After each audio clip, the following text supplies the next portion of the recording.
I mean, ultimately, I want justice. You know, I want justice for animals and I want justice for humans. And unfortunately, I posted a few things on my Instagram about refugees and animals in these situations. And in terms of refugees, I mean, if you've seen Italy, it's really bad because they're all stuck there. And now it's even worse with the coronavirus. Do you have any updates on that? Like, Yeah, obviously we documented that a lot, and yeah, I'd like to hear a bit more. I mean, I've read a few articles here and there because I posted some of the images I've taken a couple years back, and they've actually, the numbers have been dropped from coming to the sea, but they've actually tried to stop also the numbers from coming. And then when people arrive at the boat, they all try to put them in quarantine because they don't know if they're affected or not. But one of the main projects I've been helping a family in the Gambia for a few years now.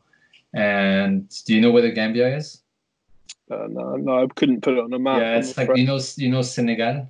It's like the Yeah. French. So it's basically it's a British colony.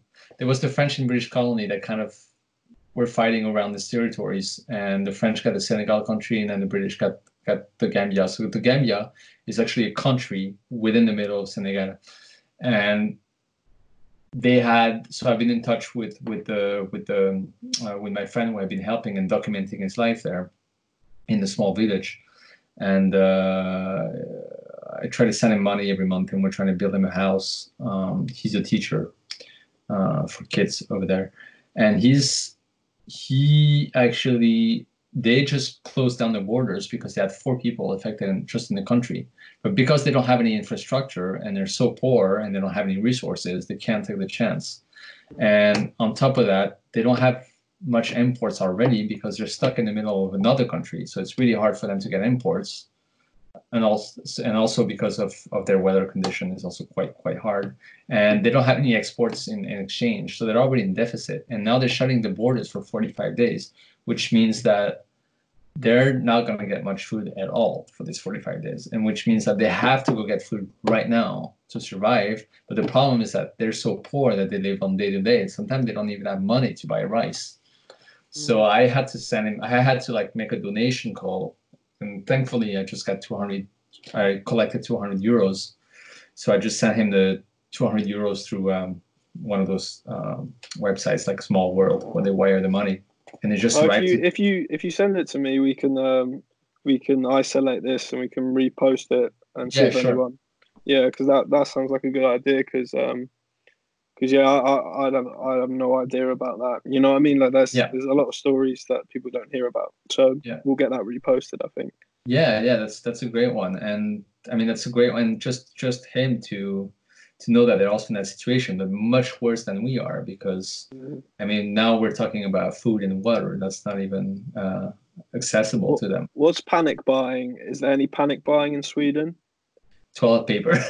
Yeah, have you seen like in the UK, like it's got people going a bit Yeah, crazy. yeah, Um, like they to get into a supermarket now, it's like getting into a nightclub.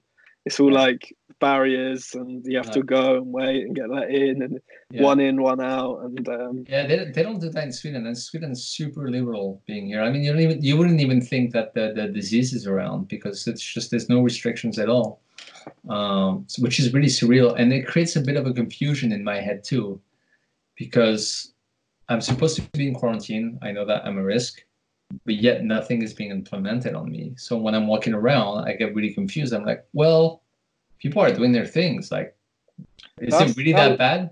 that was the thing about me and Canada. You know, I had this trip planned, and it was being cancelled. But me myself, I was still healthy and happy as ever. You know what I Yeah, mean? It's a yeah, weird, like normally with those things, you know, you break a leg or you yeah, get an illness or a yeah, relative dies, and you can at least go, okay, these things yeah, happen. yeah, But this one, it's like yeah. I'm fine. Exactly. And I think it creates a bit of inner conflict because you want to keep going with your own life and your plan, and you feel like since I'm healthy and there's no restrictions, I could do that. But at the same time, in the back of my mind, I know I can't do that. So it just creates this weird tension where you don't really know what's the best approach. And so Are there a either lot